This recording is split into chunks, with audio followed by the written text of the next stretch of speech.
Hello, you wonderful people, and welcome to another episode of Not Too Comic Book. This being a show where I talk about TV shows that are adaptations of comic books. For today's episode, I'm going to talk about the latest episode of Gotham as well as Lucifer. First up in Gotham, we have at the beginning of the episode, like where Lee sits down and talks to Bruce, because basically Alfred wanted Bruce to talk to somebody after the whole being kidnapped by Gallivan and all those guys like earlier in this first half of the season.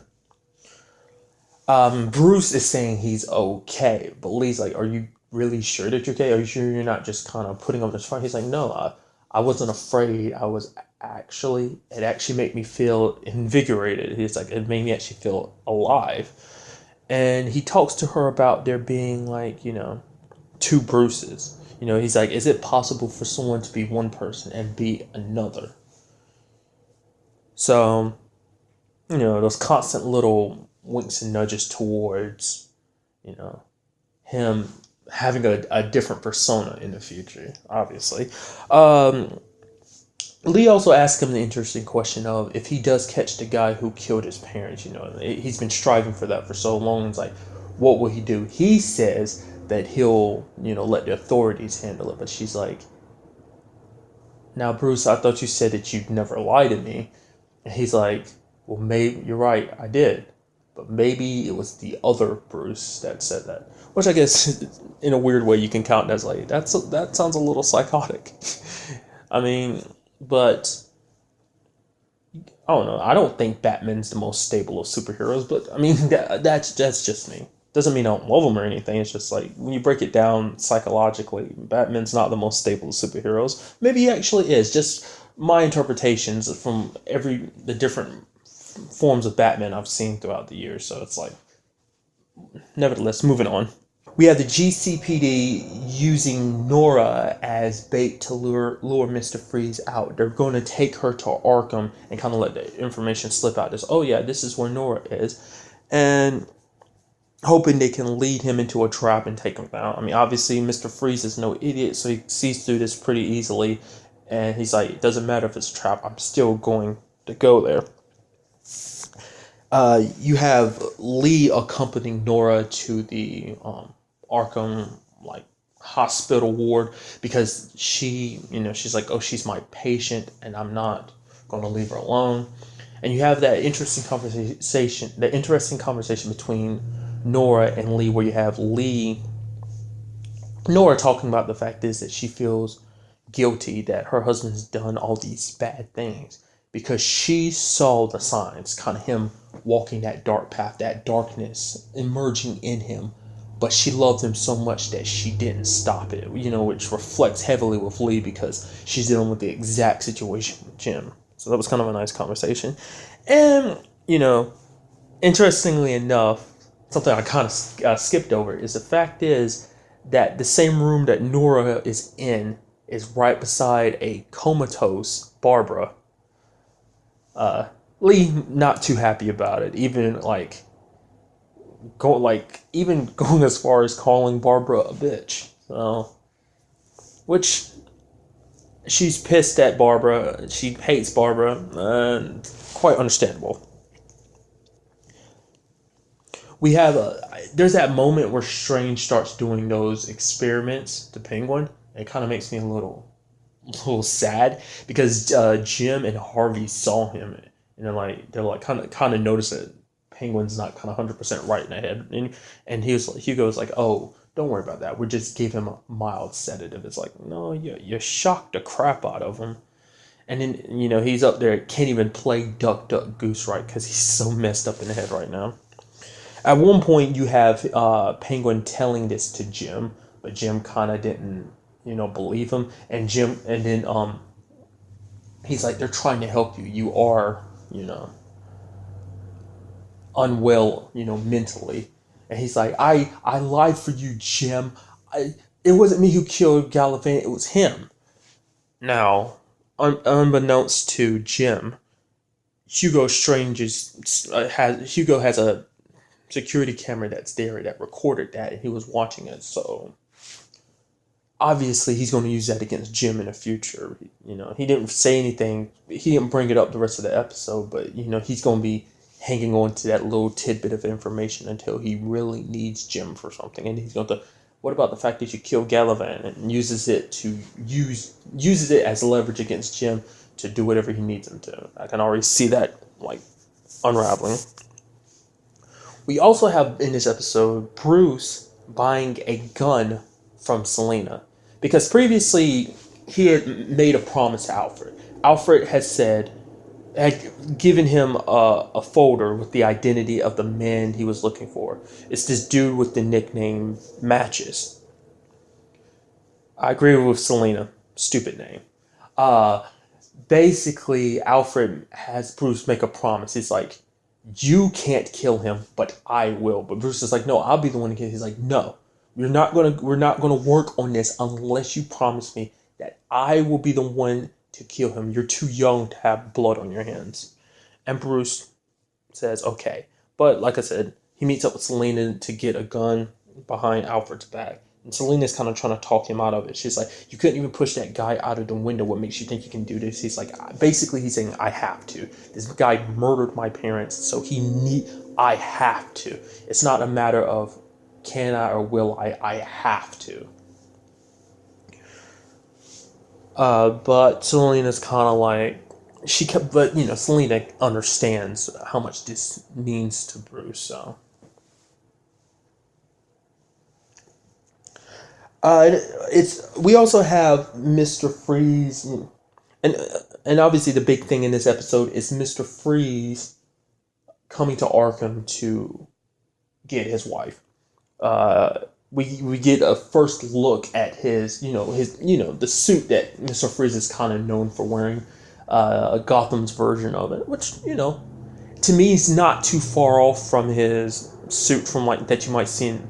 I don't know how it looks comic book wise. I'd assume it looks the same way as it does in the cartoons, because it looked, you know, pretty similar to the one in the cartoon. I mean, granted, it has like his helmet is like a circle instead of like a rectangular cylinder tube.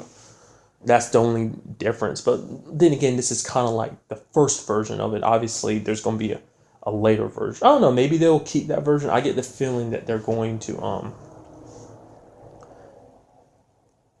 modified. I mean, obviously his suit's going to be modified because of what happened later on in an episode, but, you know, whether it'll look like that, you know, when we see Mr. Freeze again, who knows. But basically it was pretty badass that, you know, you see him, you know, because earlier in the episode, like, he was being shot at and he froze not only the cop, but the bullets midair. That was pretty badass. As well as he has these freeze grenades, so like when he throws them, they explode and the people get hit with, I can only assume it's frozen shrapnel from the device, because they have like these shards of ice piercing into their bodies. So Mr. Freeze was able to track down Nora pretty easily, because the entire time Mr. Freeze is rushing to get to his wife, he's getting help from Strange. Strange is helping him while at the same time blocking the GCPD. And he's like, oh, all this help isn't for free, though. He's like, basically, I'll help you out, but I need you to leave one of the vials containing the chemical he's using to freeze people. And so he leaves it. And Strange gets his little grubby hands on it. What he's going to do with it, I don't know. No telling what kind of twisted experiments he's going to pull with that. But we have Mr. Freeze getting Nora, and he's taking Lee as a hostage. Not, you know, because she is a doctor, so he needs someone to look after his wife. And he takes her back home so basically he can freeze her. But Nora wants Mr. Freeze just to let her go. She's like, you know, she's apologizing for, you know, all the bad stuff he's done to Lee's. She wants Lee to know, like, to tell people, like, he's not a bad man. He did all this for me. And when Lee and Mr. Freeze weren't looking, like, Lee wasn't looking, and Mr. Freeze went to get one of Nora's favorite necklaces, she replaced the chemical on the gun without him realizing it. And when he tries to freeze her, instead of using a chemical that will allow her to come back, this one ends up killing her. She freezes, and then part of her body, mainly her face, breaks. And then he looks in her hand and sees that she has the chemical she replaced it. And he's so devastated that he tries to kill himself by freezing himself. But at the very end, we find out that he didn't kill himself, because somehow Hugo was able to revive him. Apparently, his experiments over all this time has gained him somewhat of an immunity from the code, so it didn't completely kill him. And it also his condition now is he can't be in, hot temperatures, because if the temperature rises to a certain point, he'll die. So he needs to stay in very cold conditions. Side note, it's kind of weird to see the fact, I don't know. I don't think I ever saw Mr. Freeze's eyes before. I mean, I think it's pretty cool what they look like in the show. It's kind of weird seeing him with hair, because Mr. Freeze is always bald. I mean, that's how I know Mr. Freeze, at least in what was that, the 90s Batman cartoon, he was bald. So it's just, I was like, oh, maybe his hair froze off. No, it's still there.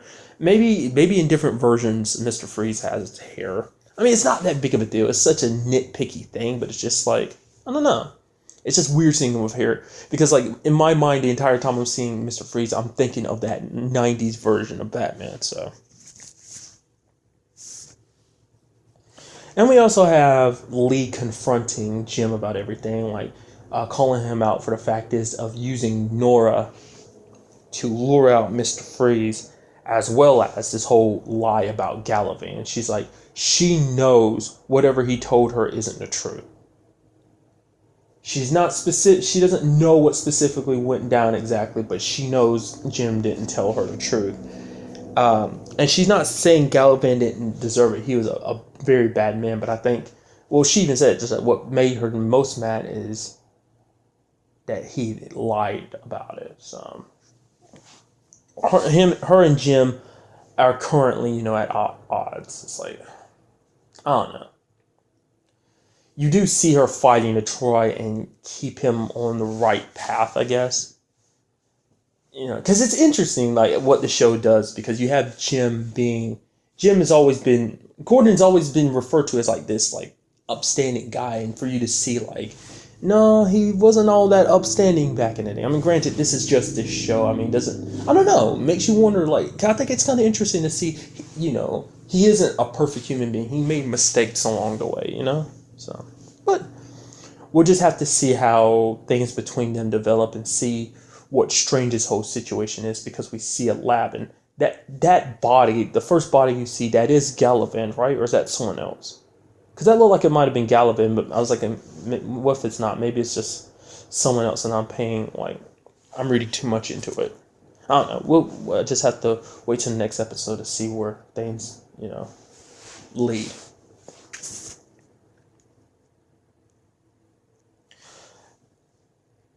Now moving on to Lucifer. In this episode, we have Chloe investigating that cop that was previously brought up in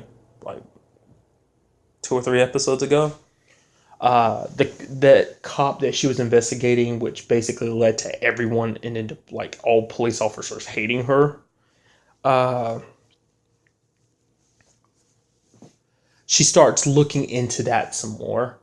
At the same time, we have Lucifer asking Amenadol for help about this whole wing situation, which is baffling, because it's holy crap. In my mind, it's wow, asking Amenadol for help is a step down for Lucifer. It's man, he must be really desperate if he's willing to ask Amenadol for help. Basically, Amenadol tells Lucifer that since Lucifer's up here, he's had to take over looking after Lucifer's job, He doesn't have to go do everything Lucifer did, but he has to make sure that there are no souls that slip through the gates of hell while he's away. And he's oh, I don't want to do it. And Lucifer's well, you act like I want to do it too. oh, you don't want to do it, and that's fine and dandy. But the fact is that I don't want to do it, and it's such a terrible, terrible thing. Basically, the whole situation ends with Aminadab being like, you know what, I'm not going to help you. You fix your own mess. And so to this, Lucifer decides to go back to Chloe. He decides like, oh, I'll help you with your case, her whole case with this officer, and she'll help him with his case. He tells her the truth about the whole wings thing. She doesn't believe him. I mean, she believes it's some wings, but not some angelic wings. Just that these wings probably hold some significance to them. Anyway, we have Lucifer, Dan, and Chloe working her case, which it's very interesting. You get to see all three of them together, just see how they interact. It's almost like, because Lucifer was almost hurt when he found out that she was working with Dan. He's like, what? She's like, yeah, you didn't want to help me at first, so I got someone else's help. She's like, come on, this should be interesting. Which it was. It was just seeing that interaction between those three characters. I don't think we've had all three of them like interact for a prolonged amount of time. It's always been bits and pieces here.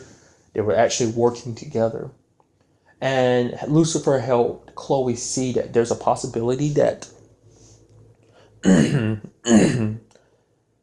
that day, the cop she thinks is dirty, he wasn't, shot by one of the dealers. It's not like there was an exchange like, oh, he shot the dealers shot him, so he ended up killing them and they ended up wounding him. It wasn't anything like that. Apparently there was another person there. Because later on, her and Dan end up discovering that they find a secret passageway. Because that helping Lucifer with his case ended up helping her realize that maybe the reason why she didn't see anyone was because someone snuck in and out. They end up finding a key, and the key is only issued to police officers. So it was another cop that was there in that situation. And Chloe does somewhat, like, people have periodically been telling her to drop this case and that he's actually a good guy. Dan even kind of does that dick move where he takes Chloe to see that cop she's investigating, his family, like his wife and son, and the wife is like, "Why? How dare you come here? Just leave." And it's kind of like, I get what he was doing, because he even said himself, he wanted to show her he's not a monster. He's just an honest man. He's a man who has a wife and son who are just devastated about his situation, because he's currently, I guess, on life support. And basically the whole situation, the reason why this is coming up again is because his wife decided is going to be pulling the plug on him by in the span of 24 hours. So if Chloe's wanting to do anything, she has to do it now, because, if this whole investigation thing continues after he's dead, it's just going to look bad for Chloe. So he's, Dan's telling her he's, looking out for her best interest, which I'm really sure he is. It's not like, Chloe kind of is like, oh, you're just doing this because I'm embarrassing you in front of the other cops. You're worried it's going to affect your reputation. It's like, no, he's worried that, it might affect yours, and that people, cops might start trying to come after you for this or whatever.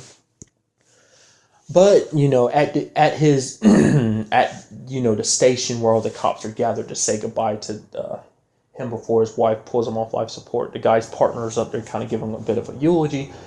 And he sees Chloe, he's like telling her to get out. But Chloe's like, no, you're right.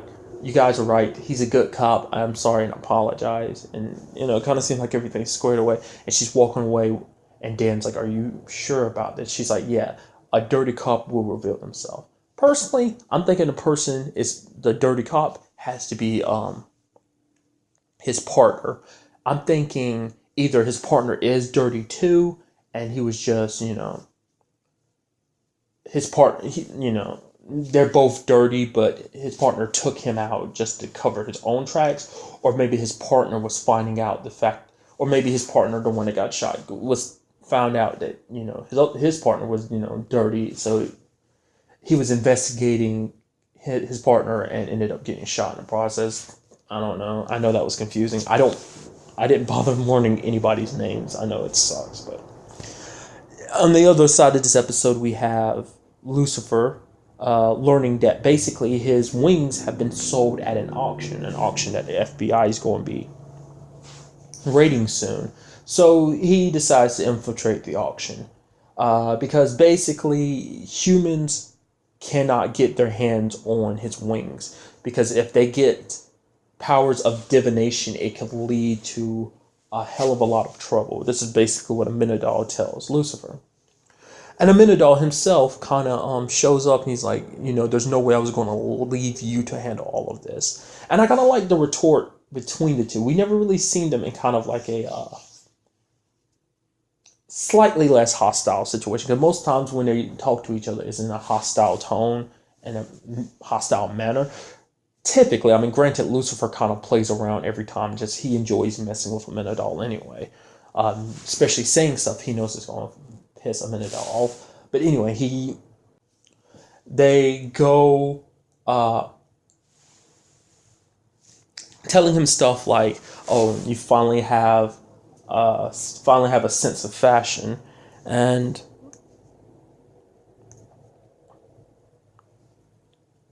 they have that little, they like laugh when they kind of joke about, what was it, St. Paul. They're kind of laughing like, haha, and then they realize that they're laughing and they just kind of like, they readjust themselves to like, they just look like they were purely disgusted by the fact is that they were kind of having fun. We even have Lucifer kind of introducing Amenadal to Chloe. And Chloe's like, wow, you never told me your brother was so charming, so handsome. So it's official. Angels have the same power. It's not just a Lucifer thing, the whole charming people thing. Amenadal has it too, which is interesting though. Lucifer's charms don't work on her, but Amenadal's do. And I think that probably irked, Lucifer's nerves even more. It's like, my powers don't work on her, but yours do. Also because he has a thing for Chloe, whether he realizes it or not. And then, for Amenadal to kind of come in and almost sweep her off her feet pisses him off anymore. I think that's kind of why he was a little irked when she went to Dan for help too, because it's like, you're going to your ex, but me and you, we have this relationship, and you're just going to go off and go back to your ex. I mean, that's how I feel like he views it. Anyway, Amenadal does the thing he does where he slows down time, or kind of, I always thought he completely froze time. It's like, no, he just slows it down. Or maybe he can slow it down and freeze it. I don't know. End up finding out that the wings there, while everyone's moving slowly, Lucifer dashes or moves around the room, goes, checks out the wings. Turns out they're fakes.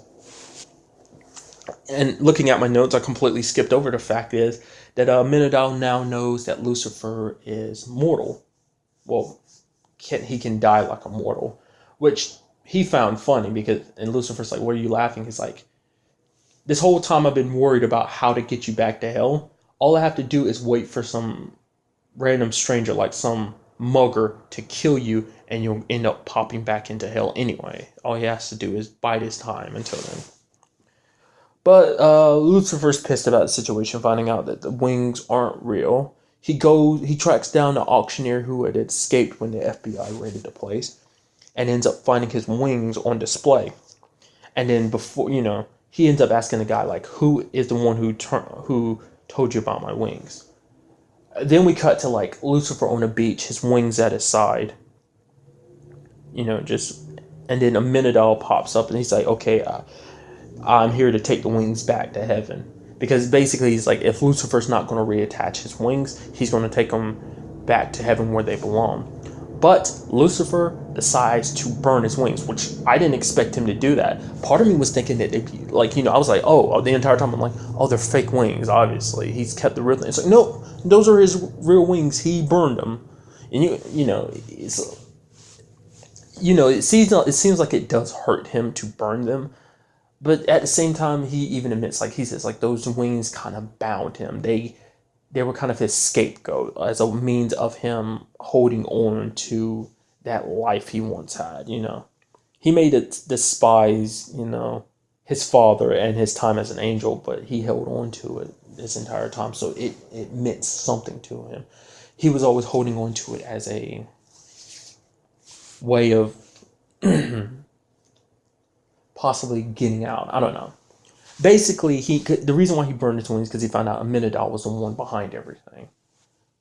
His brother manipulated him, hoping that, maybe it'll lead him to taking back his wings and going back to guard hell like the good, obedient son he's supposed to be.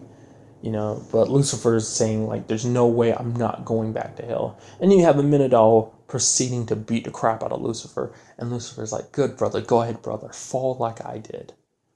And Amenadal is like, I will do everything, no matter what it takes. I'm going to do anything, as long as it means that you go back to hell.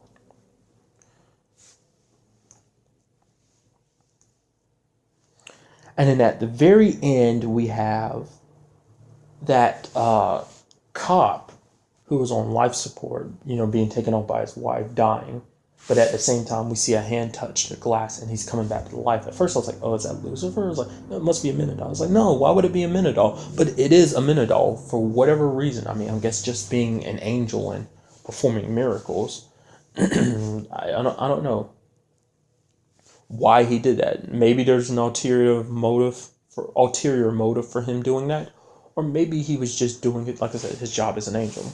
And we also have find out that because Lucifer had told Mazikeen about everything that happened. He's like, I'm sorry, me burning those wings means that we're stuck here. There's no backing out, and had that little nice conversation between Lucifer and Chloe where he, like what I said earlier about how he felt about his wings, like being shackles to his past, that his wings were only worth as much as people were willing to, that his wings really meant nothing. All this time he's pretending like they were important, but they actually mean nothing. They only have value when someone else put value to them. So that basically he's not going to be shackled by his past anymore. And then at that, we also see that Mazikeen has a little chest, and inside that chest one can only assume is a feather from Lucifer's wings. So it's like, at what point did she take that, and why does she have that? Is it, maybe in some shape or form, she's going to use that as a means of getting Lucifer back to hell, to go back to hell herself. Because she told Lucifer she's okay with being on Earth, He was kind of apologized. He's like, I'm sorry, you're kind of stuck with me, you kind of got the raw end of the deal. But she's like, no, through thick and thin, we're basically going to be together. If this is your home, it's my home too. So we'll just have to see. But that's all I really want to say in this episode. Till the next time we meet, be happy, be safe, live life to the fullest, and enjoy it. Good day and goodbye.